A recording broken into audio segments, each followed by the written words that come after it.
Hello.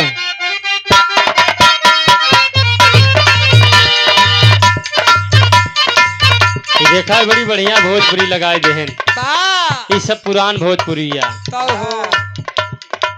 आवा चले लूटा हारिया तला दीदी चेनैया हिलोर मारे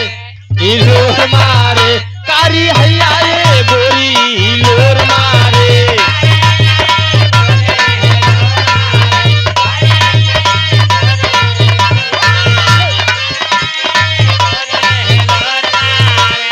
चले लूटा हारिया तला दीदी चेनैया हिलोर मारे कारी हैया ये गोरी हिलोर मारे। बार भैया मुहवा से टापू के लम्बा घवा में सिरिया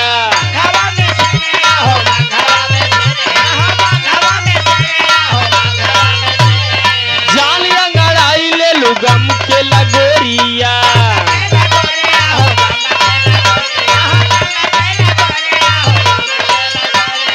कनखी से ताकेलू लागे जैसे जादू हिलोर मारे कारी हैया ये गोरी हिलोर मारे।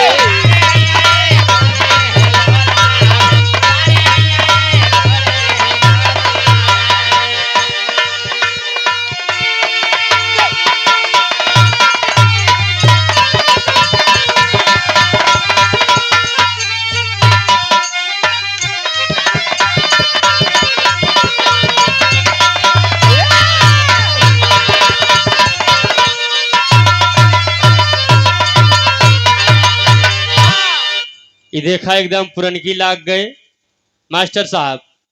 ये राम बरन काका हमारे गाँव में बड़ा लाई के आराम से गाँव। अब तो पुरान चीज धीरे धीरे बाबू जी उन्हें देखे के मिले। यह समय के परिवर्तन हो जरूरी बा। कहे ना 5 साल पे सरकार बदल दे चाहिए। तो वैसे हम जानते हैं हर साल गाना बदल दे चाहिए। खाए पिए वाला आइटम बदल याद बा कुछ न कुछ हर साल बाबूजी कुछ न कुछ नवा होत बा। ये दुनिया इतना सुकुआर हो गया बड़का भैया लोग इतना सुकुआर हो गया। हाँ ये धरती जितना ही सुविधा हो गया मनाई उतना ही सुकुआर हो गया। हाँ अबे भोजन करेगा यहाँ। अच्छा हाँ भैया हाँ भैया थे मास्टर साहब। देखा मेरे रामबरन काका गाँव में कैसे 2-4 दिन का गवैया है। गुरुजी से प्रोग्राम होखला का कलाकार के ही फायदा रहला कि अगर अभी नया गवैया हो कि अंदर तू जोश ना हो। अगर गुरुजी के साथे विराह हो गई तू जवन जोश बचल हो वो भर जाला। बड़ा बढ़िया धुन तराना भी गुरुजी की ओर से सुने के मिलला।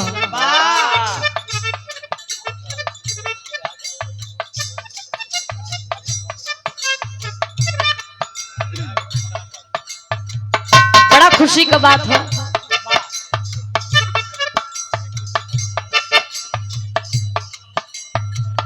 एक खुशी के बड़ा खुशी होती है कि गुरुजी के साथ वो बनारस के धरती पर विराह हो गई। बड़ा प्यार से भैया बाबू लोग बैठल हो। हमरे मास्टर कोनो तरज का इशारा करत है।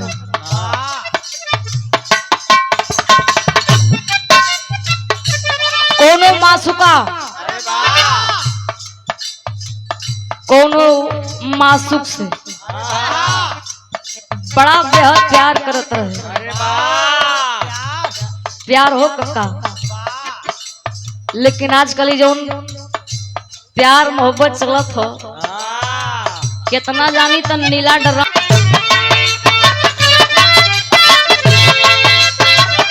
ओहो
गुरु जी की ओर से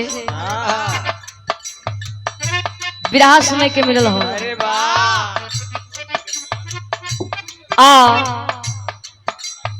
बहुत कुछ गुरु जी से सीखे के मिलल हो।